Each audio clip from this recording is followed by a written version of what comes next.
marks Child Protection Week. Save the Children South Africa has expressed deep concern, and this is particularly over the alarming rise in ritual child murders across the country.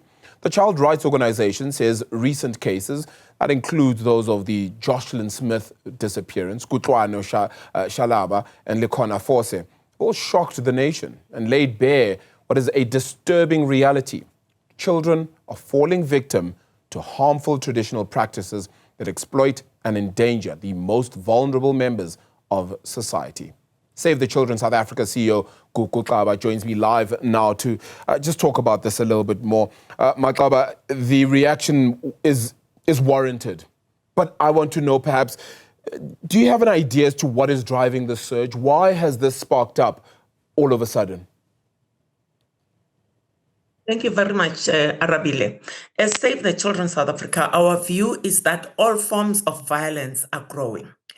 And we are just seeing that there is a serious spurt in terms of the ritual murders. Otherwise, all forms of violence are growing, and we should not even minimize the other contributing factor versus the others. More so because the data that we have in terms of the causes of death for children is not correct, because we're not consistently collecting it and recording it. So it's important to take note that all forms of violence are increasing, and now we are seeing a collection of ritual murders, which raises an alarm as to what is going on. So we need to look at other factors that could be showing an indication that there is a need to do something and reduce the crime that is from ritual murders. What do you think those other factors are? And I know some may say it's easy to just say finances. Is that really the case? We cannot say just finances. For instance, Arabile, as Save the Children South Africa, we've been saying murders or any form of violence on a child is in the increase. And this is not because of poverty. It's simply because when parents are bringing up children, I think they don't realize how serious it is, a responsibility you are beginning to carry. You actually need to be taking care of the child 24 hours of the day. And it seems we have a lot of parents who don't realize that that should be the case. They also think government should take care of their children. So as Save the Children, our view is that parents need to realize that they have 100% responsibility.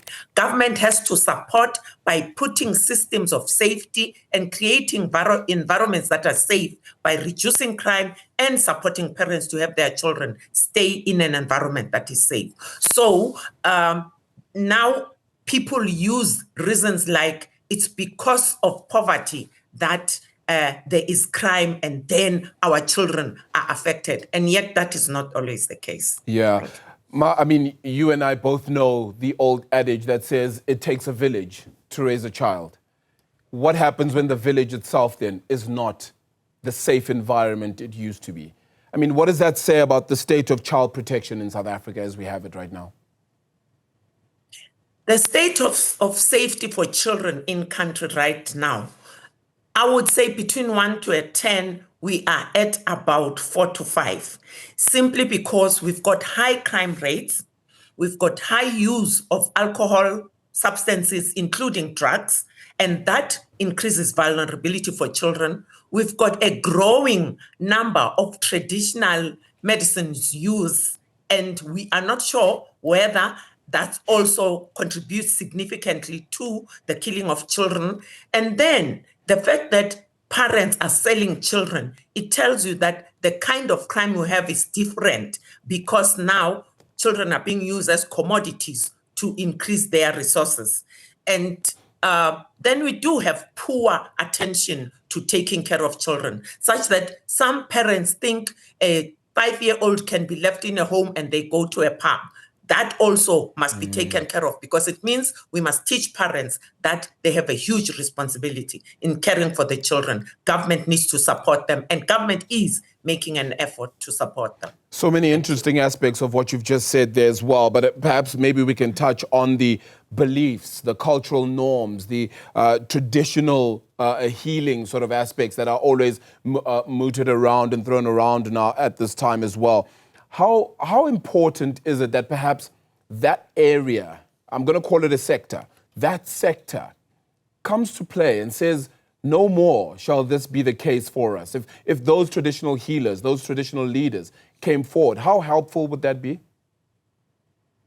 It definitely would be helpful, Arabile, most of because they've got a coalition where they sit together and talk about proper healing versus witchcraft. And they know that at times some of them are practicing witchcraft, and witchcraft is the one that needs body parts, but proper healing doesn't need that. So they can talk about that and become the advocates of change and make sure that it is prevented, because it's a reputational risk for them and the ability to get clients. So they need to make sure that it can stop, and they do have the ability to do that.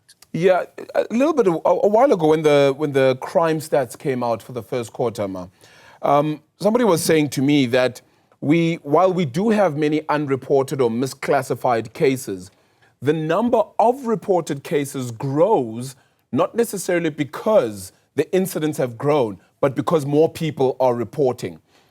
Are we at a mismatch when it comes to the information as we have it right now? Or are there really just too many unreported and misclassified cases?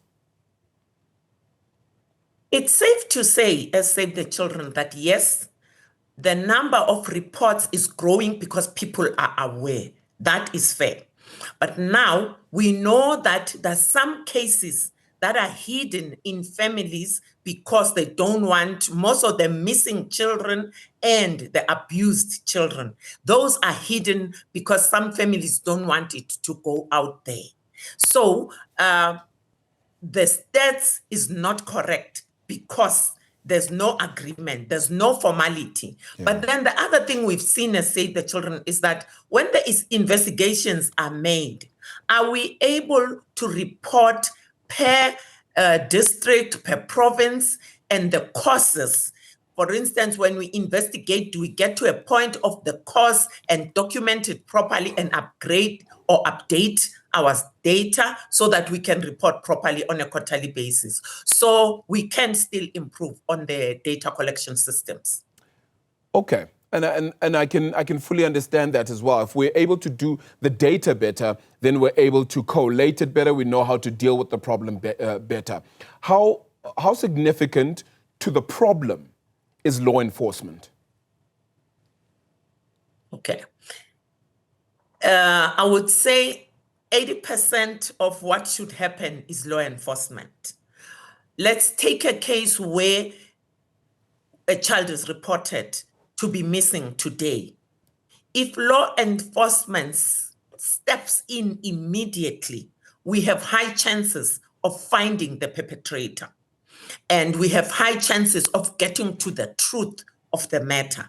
So that is why, as Save the Children, we say we need good law enforcement, 80%, in order for us to then deal with the psychosocial aspects and the ability to prevent another death or another problem to a child from happening. So yes, we need very good quality law enforcement. Yeah, I mean, on the other side of that, though, Matlaba, is that they could come back to us as law enforcement and say, well, if we do that, we'd be chasing every single missing case, and maybe the child has just run off to a friend's house and is late and has missed their curfew and the like as well. How do we try and balance what some may create as fear to actual missing cases?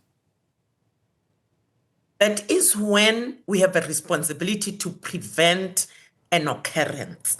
And that is why we say parents must see safety and security of their child as 100% their responsibility. Because if you have a child that is 5 years old and remaining alone, law enforcement would be wasting their time. What if the child has been taken by a relative? So that is why we need to reduce the ability to report a case, and yet it's not a real case. And that can only be done by parents having a responsible and a responsive person that is taking care of their child. In that way, we'll have minimal missing children or children that are grabbed when they are alone. And once we prevent that case from happening, we are safeguarding children, and we will reduce the cases that will go to the police. And the real cases will go to the police, and would have real evidence of how it happened if there was a responsible adult taking care of that child. This is the kind of education we're hoping to disseminate, to share, and to make known across this country as well then on Child Protection Week. Gugu Xaba, thank you so much for the time. Really appreciate it for sharing all of that then. The CEO of Save the Children South Africa and Child Protection Week, as we continue to ultimately talk about particularly the ritualistic killings of children and the selling then of children as well, and all missing children. Child protection